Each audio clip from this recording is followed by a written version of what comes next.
Pool Guy Podcast Show. The Pool Guy Podcast Show. The Pool Guy Podcast Show. Yeah! Hi, and welcome to the Pool Guy Podcast Show. Today I'll be joined by Scott Webb, and he's the editor of Aqua magazine. We're going to kind of do a year-end review here, talk a little bit about the 2021 season as we're moving into 2022 now. He'll give you his feedback on the season.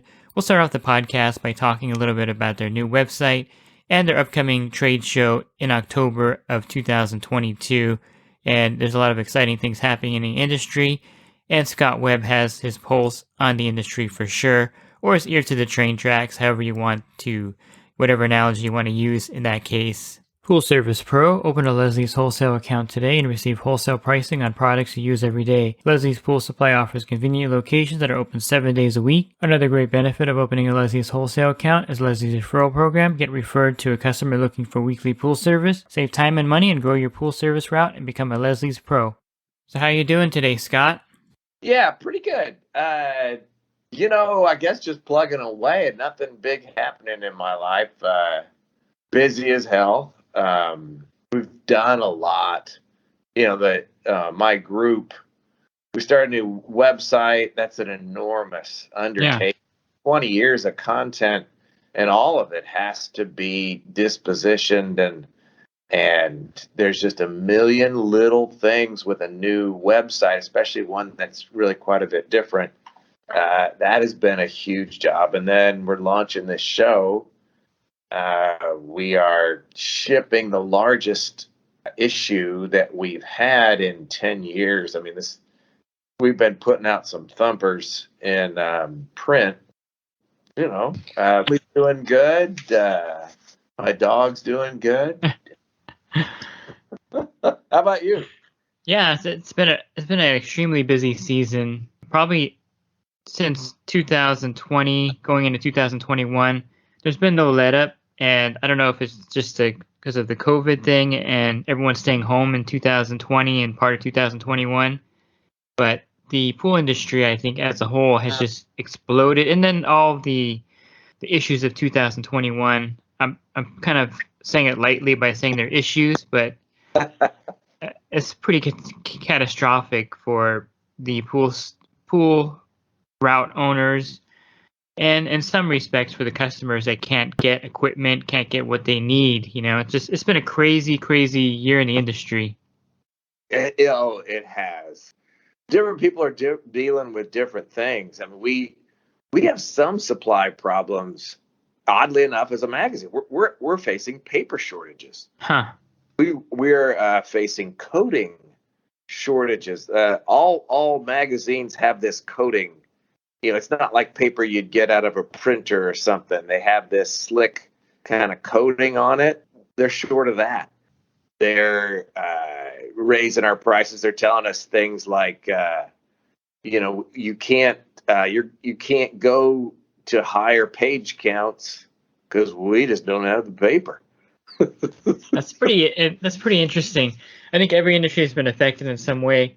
And in case the listeners don't know, you're Scott Webb. You've been with Aqua magazine for about 20 years, right? Yeah, just a little over that. Yeah. I guess, Aqua magazine, I would consider it one of the premier magazines in the industry. You're talking about like how thick your issues are compared to other magazines. You're in a class of your own. The way you've been running the business, and I know that the shortages are affecting everybody, but the way you put out your magazine every month and actually mail it to everyone who is signed up to get it is something pretty unique in the industry, I think, still to this day, where everything's kind of going digital. And there's like magazines launching digital right now. And I think the print magazine has an appeal. Don't you think that's still appealing to a lot of people out there? Well, first, thank you. Thank you for saying that, David. We definitely are doing our best in terms of our efforts here. But, we've stayed and really focused a lot of resources on our print product because it is very popular. We consider that a big differentiator and a key to our success because people really are using it. And if you're in magazines, you know that there's a big thing called an independent audit, and they audit your readers, and they actually look. It's an independent agency that audits our circulation, and all of our readers have to send us a request for the magazine. They have to. It's not something that, like so many other things that you may get either in your inbox or whatever, that you didn't want. It's something that you have to request. And we carefully keep that circulation list clean. And we think that is like a structural, foundational key to our success. Yeah, I think that plays into the advertisers too, because they're getting the word out to the group that wants the information. And so, when Zodiac has a new robotic pool cleaner, they can advertise in your magazine knowing that the pool pro is going to get that ad and see it, not just some Tom, Dick, and Harry out there. Yeah, that's a key part. And it just I think it helps our character our character in the industry to keep that clean. Yeah, and if your name's Tom, Dick, or Harry, no offense. Right, absolutely. We have plenty of Toms, Dicks, and Harry that we love. Yeah, so let's talk a little bit about the new website, because I was on there. I know it's still kind of being built, because Right. it looks like it's still in the phase of being built out. Why revamp a website that's, that you had a format for a long time? I guess it was kind of like your website. I didn't see anything really wrong with it, but you can kind of fill me in on what's the big change and why you did that. Sure.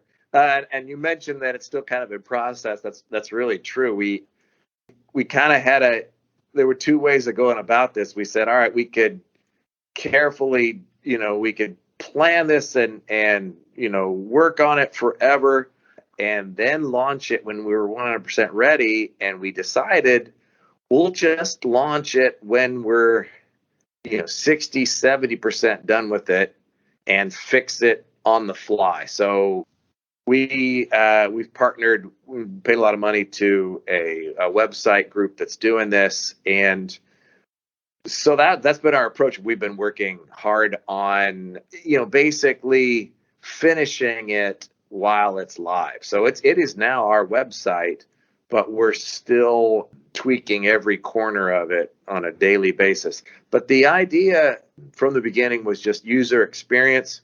For one thing, we follow this carefully. Over 50% of our website users ticked over to mobile.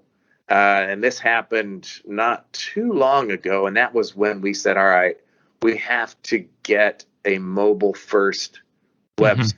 That number has been growing yearly, of course. And we think it will continue to rise to 60, 70, and 80%. So we needed a website that was mobile first.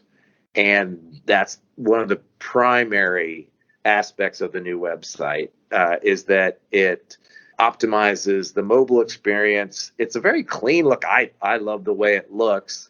It provides some other functionality that we really like in terms of the way that related articles are served and the way that the ads are served in the content. And we think that this will, when we get all the work done and when Google adjusts, anytime you launch a new website, there's a big adjustment from Google. But we think that'll give us a big lift. You've got a great website, David. I love what you've got up there. Yeah, I kind of tinker with it, and I built it myself, and Wow. I think it serves a purpose. It's kind of like my foot's in both worlds. I help the pool pros with a lot of information, but then I also help the homeowners. And I see you have a DUI homeowner part of your site now, which I think is something that you can't separate those in the industry anymore, because the DUI homeowner is really educated, and someone taking care of their own pool has to kind of have similar training to a pool pro. Mm-hmm. Yeah, you noticed that. That was an addition. That's something different we're doing. You're right. All of us in the industry put out things. They may be targeted to industry people, but now you've got homeowners that are looking to get educated, some of them to the same level as a pro. You do see it sometimes. Yeah, I was just saying Harold Evans, he's a big promoter of the DUI homeowner because they actually push the Service Pro to get better. I mean, he's mentioned to me several times that a homeowner has told the pool pro, "Hey, why aren't you using the Arenda products on my pool?" So they actually move the needle for the pool pro too. I not that's a whole new aspect I need to think about. Yeah. That Let's switch gears just a little bit here. And so trade shows, I mean, COVID wiped out the Western show for 2 years now here in California, and the attendance is kind of trickling back in. I guess the big one would be the big litmus test would be the big international show coming up in November. Mhm. And Aqua magazine decided to kind of jump back into the trade shows. And I know I was talking to the salesman here in California. I just forgot his name. It just dropped out of my head. Stan. You guys actually had trade shows in the past and moved away from it. Now you're getting back into the trade show. What's the big reason why you're leaping back in? And you actually have one this year, right? It'll be next fall. So Okay, fall next of fall. 2022. Got it. The simple matter for that was we had a very successful trade show, over 1,000 booths, and we sold it for a great price. Is what it boils down to. We got a great offer, and frankly, we sold it at just the right time. It was right before the recession. We kind of got a premium price for it. We're in business to make money, and someone offered us a bunch, and we took it. And part of that sale was an agreement to non-compete, to stay out of trade shows for a period of time, and that expired. And we've always known that we were good and are good at this kind of event. So really, once it expired, we began to look at the timing of getting back into trade shows. And we, especially obviously, as everyone knows, in the last couple of years, you had to be real careful about getting back into in-person events. And my boss is a very smart man, and I'll be honest with you, I kind of wanted to get back into it. I said this would be over before it has turned out to be over.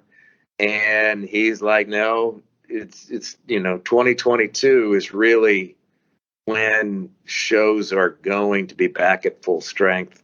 And that's when we need to relaunch. And man, he turned out to be right. Mm-hmm. So yeah, that'll be our first show in Charlotte, North Carolina, October 5th of 2022. So not this fall. And we're really excited about it. We think that we're good at this kind of thing. We think it's part of our character. We think our brand is just more personable, sociable, easygoing. We think we're better in person. We intend to really focus on the attendees and make sure that the people coming to that show to learn leave with information that can make them better at their jobs. And our plan is to make this a really great experience for those people. And I think the trade shows are something that a lot of people miss. And I think in 2022, your boss is right. Everyone's going to go back and they're going to want to see the new products and kind of meet the vendors again and reconnect, because trade shows have been a huge part of the swimming pool industry for years and years, like you mentioned. And I think something that we should address here is the inflation that we've had in 2021, somewhere upwards of some prices even doubling, Mm-hmm. which is crazy, Yeah. And I've talked to people about 2022, and what I'm hearing, and this is probably in every industry, once the price goes up, it's really hard for anyone to bring it back down. And there's a lot of factors in there, labor rates going up, the shortage of drivers even to deliver stuff. Right. And like you said, the shortage, even you're having shortage of material. The inflation has just been kind of crippling. So I just talked to a guy yesterday in Sacramento, up north, and he said that he had to dip into his savings this year to pay for the chemicals in the summer. It just got so outrageous. So what are your thoughts on the industry, and how can we handle the inflation, or what's actually happening here?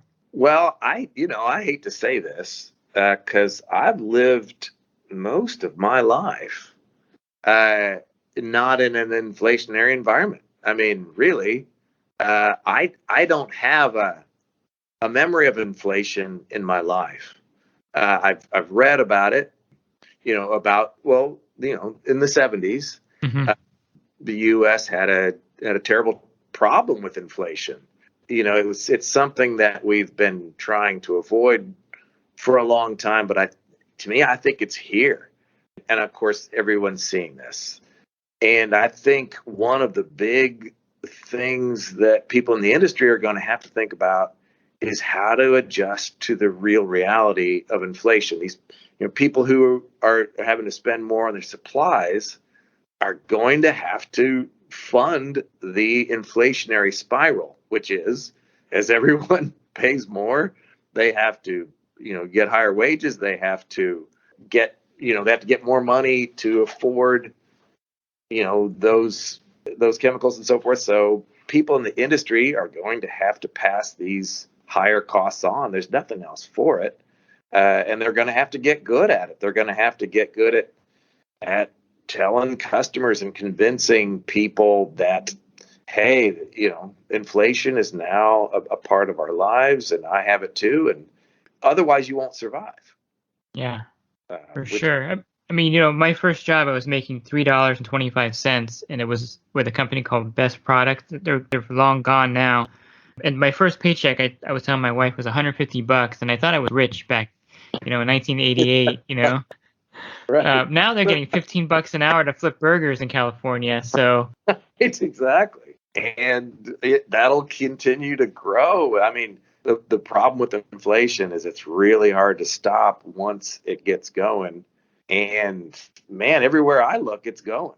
And so I think the message for the industry is got to get on board and raise your prices to survive, because you can't do business the way we used to. Because a lot of service companies like myself, we raise rates every 2 or 3 years because nothing really changed and people don't really like getting the rates hiked up. But I think the new model is every season it's going to go up. Yeah, and you're just going to have to use the fact that all of your customers, they're seeing this, and you're just going to have to refer to that and get them to admit, at least when they respond, that yeah, you're paying more for your food, you're paying more for your gas, you're paying more for almost anything that you may name, and so you got to expect to pay more for service or whatever, pool related products you're getting. And I think in the industry, we've been kind of low anyway. Like I just called a air conditioner repairman out to fix an air conditioner, and it was $89 just to come out and look at it, and then the bill was like $280 for a small part. And I think our industry lags behind that kind of pricing. Why is that, David? Why do you? And I've noticed the same. Why do you suppose that is? I just think the industry as itself, people look at us like maybe high class gardeners, like one step above the lawn care company. We haven't established ourselves like the plumbers and HVAC companies to where when you quote a price, no one really questions it because they know that it's just the industry and the pricing of that industry. And, there's one company coming in. You probably heard of the National Pool Partners. Oh yeah, Yeah, so they're coming in and they're going to raise the bar and set the industry standard on rates. And it's just there's no industry standard, I think, is the problem. I mean, this is the only industry, and I mentioned this to them also, where you can get a truck, get a pole, a vacuum, and a net, and you're a pool guy or pool right. gal. I think that hurts the industry. There's no licensing required in most areas. Some counties like LA County require a health license, but no one enforces it, so no one gets it.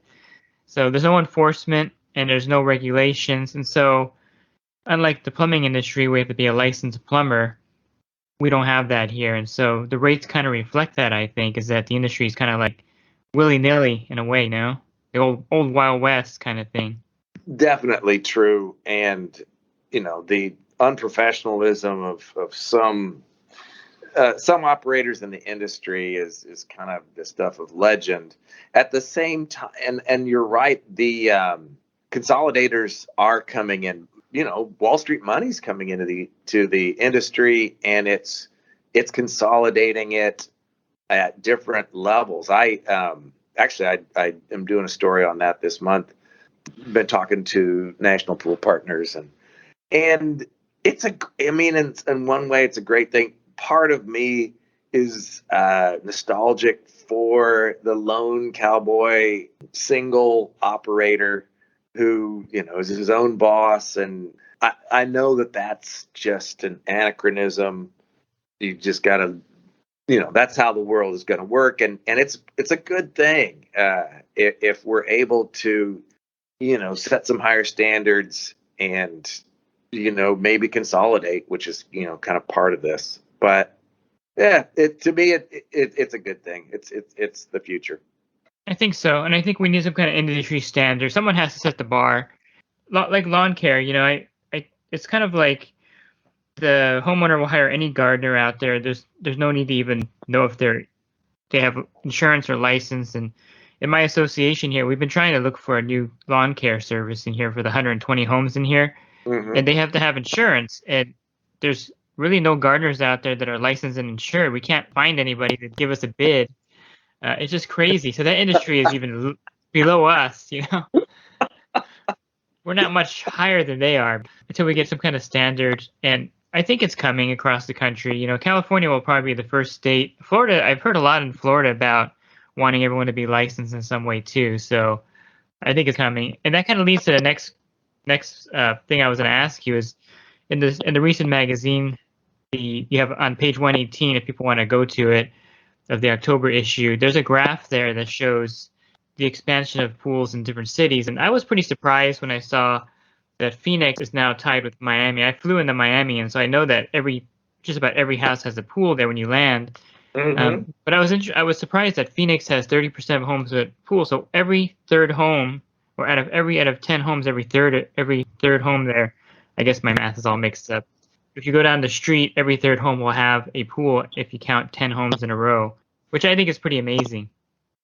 It is. I have to first my friends in Florida are gonna kick my ass if I don't mention that they do have licensing in Florida and in some other states. I think Connecticut. But every time I make the mistake of saying that no one's got licensing, I do hear from my friends in Florida who say we do have licensing of pool professionals there, and but you're right, other states have a whole different situation, especially California, where as I understand it, there's enforcement problems, and so it's a mishmash. But I just wanted to give that plug to Florida. But you're right. I was amazed at this graph myself when we were drawing it up. Why is it such a higher concentration in Phoenix and Miami than like San Diego? Over double the concentration of pools. I guess it's got something to do with the size of the metro area. I'm sure that's a big part of it, right? Yeah, and I think maybe the cost in certain areas is much more than others. I think in Florida, building a pool is a lot cheaper than building a pool in San Diego. Yeah, that's true. But, that goes to show that the industry is definitely expanding. When you have, that many pools, I mean, in baseball, if you bat 300, you're like going to win the Cy Young Award. Not Cy Young Award, the batting. I forgot what it's called. When you title. Yeah. So Cy Young is for pitching. I'm getting mixed up there. Whenever you use baseball analogies, you got to know what you're talking about, or you're gonna I'm gonna get railed on by people now. But 30% of the pools, that's a lot of homes with pools in it, and it's probably growing. And so the industry is definitely not shrinking. I think the industry is growing. Is that a correct assessment? Oh yeah, at the highest rates that we've seen. I mean, so we did a story using information from PK data. This was as the pandemic surge began. But yeah, pool permits, which is what they really track. They actually go through the counties and track permits, and that was the biggest growth year, I think they said, since I'm going to throw out the early 90s. But yeah, it's certainly growing. There's a change, which you see in the way Wall Street is pumping money into the industry, and the way that you see builders are flat out like a lizard drinking. You see, everyone as busy as they possibly could be. And that's because there's been a change, and it may be permanent. I don't know. I think so. There's a pool builder here in California, and one of my guys works for them putting in their equipment. And he said there are 150 pools out. That means that they have 150 pools right now that are lined up to get their equipment pads put in. That's just in one little area in California. So I imagine I've heard like in Arizona, it's a 1-year waiting list in some cases for a pool to break ground. Wow. And so it's crazy out there for the builders. Yeah. And it's amazing that the customers would say, yeah, I'm going to put some money down, and I know I'm not going to get this for over a year. Yeah. And that goes with the equipment shortage too, by the way. When I mentioned that there's equipment pads that are waiting to get equipment put in, I mean, you can't find equipment in a lot of areas. No, and we're actually doing a webinar with Pentair here in a couple weeks, where we're talking with some of the leadership of Pentair kind of about that, and they're really addressing it in a forthright manner. All the aspects of that equipment shortage, the way out of it, the way that, the best way through it.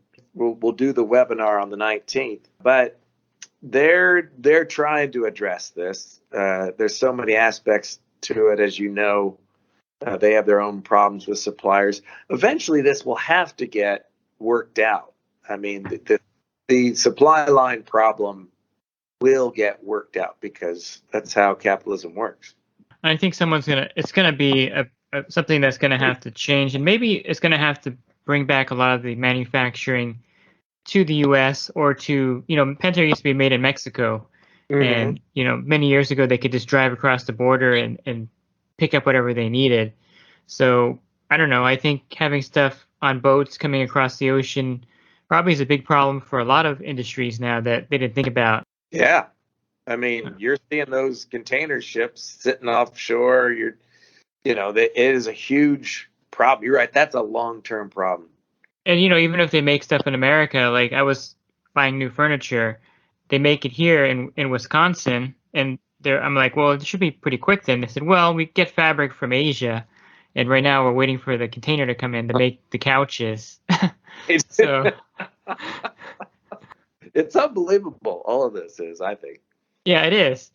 What would be your big takeaway for 2021? I know we've covered a lot, and at the beginning we were talking about a lot of the things that were going on this season. But for you and your magazine, and you kind of segment everything over the course of the year, what would be one of the biggest takeaways for 2021? Two things, I guess. If you look at what we were thinking in January of 2021, we were still kind of in the depths of the initial COVID feeling. A lot of people thought that we'd be done with it, by spring. There was certainly a lot of that feeling. And a lot of people thought that the industry, well, there was a divided sense of opinion. There were some people that thought that the surge would end, and the surge in prices and the surge in everything would diminish. And it hasn't. Everyone's as busy, as we end 2021, people are just as busy as they have been. They still kind of have the same problems, although COVID has changed in character. There's more ability to move around in society and so forth. But to me, I guess if I was to wrap it all up in one story, I'd say that the big change in the industry and the way we're regarded, our level of our growth and our just level of production has stayed high, and maybe to me, the longer it stays high, the longer we stay the hot new item that people want. They can't get it right away. That makes them want it more. As long as the longer we stay that way, I think the more chances that could become permanent. I guess that's it. What do you think? I agree with you there, because in real estate in California, if you were looking for a home with a pool, it wouldn't bring any more value to the seller. It would be like kind of like almost like a negligible thing. They would always say that, hey, a kitchen remodel is much better than a pool in the backyard. But that's changed now. Everyone looking for a home now is looking for a home with a pool already there because, you're looking at 60 or 80,000 to put one in. And so it's definitely changed the landscape of the industry. And I feel, with the chemical shortage, it's not all just supply and demand. I think there's just so many new pools being built, so many people coming online. I mean, look at 1 million above ground pools sold during COVID. I don't know the exact number, but I know it's a super crazy number. Right. All those pools need chemicals, right? And the chemical market has been really finite this season.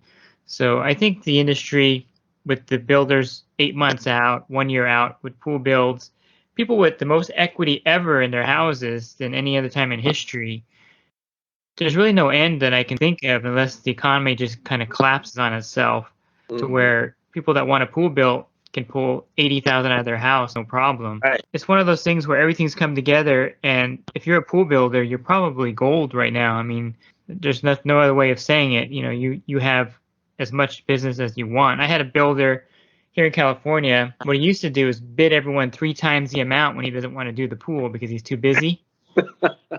People are taking those bids now, and it's like, I guess I have to build it. Right.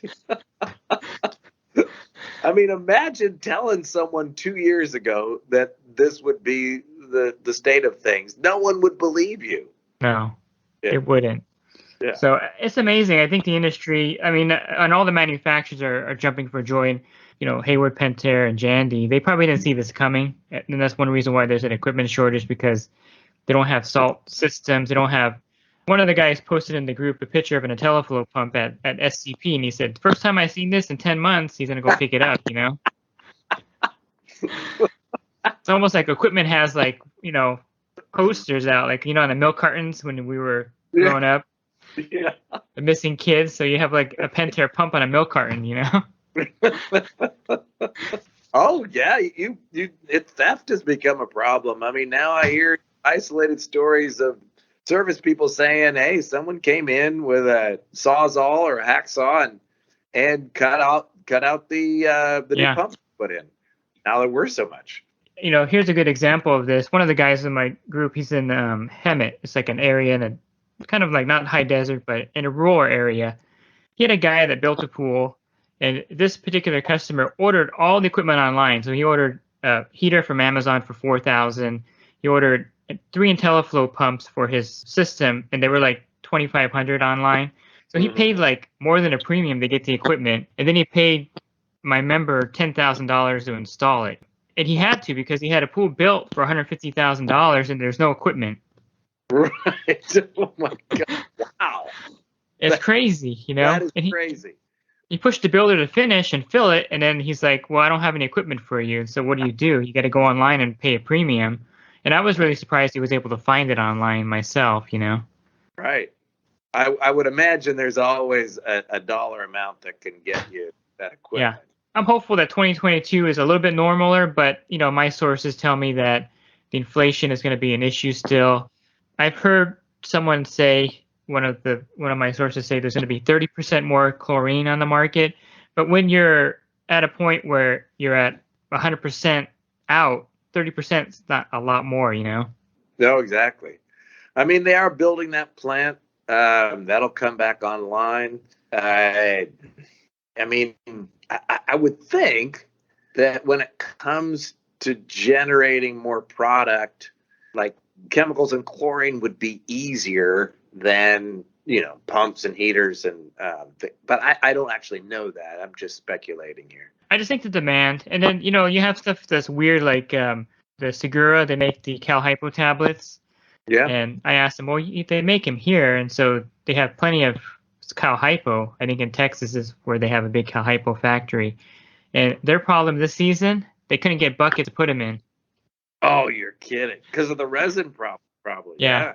So they had no buckets for their product. So I thought maybe the pool guys can just go to their factory and load up their trucks, Right. It's pretty crazy.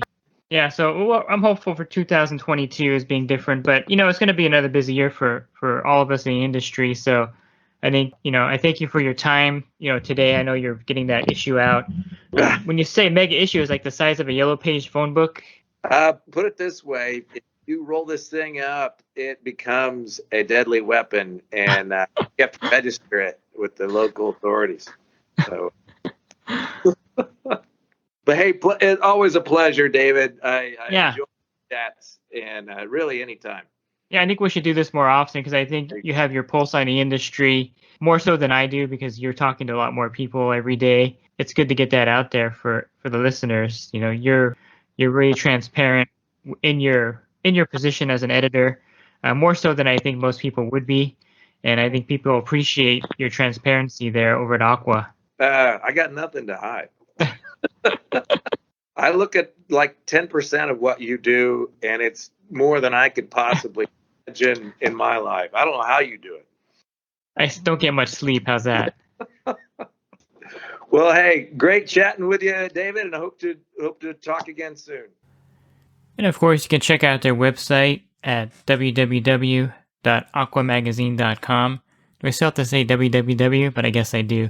Aquamagazine.com, and you can see their new website there. And if you wanted to hear more podcasts, you can definitely go to my website, swimmingpoollearning.com. And on there's a link to all the podcasts. If you click on the banner, if you look on the banner, there's a podcast icon. Click on that. That'll take you to a drop-down menu of the other podcasts I've recorded. And you can listen to other podcasts at your leisure. And if you want to enhance your business, definitely check out my coaching program at poolguycoaching.com. A lot of great benefits for joining there, including a discount on your general liability insurance. Thanks for listening to this podcast. Have a great rest of your week, and God bless.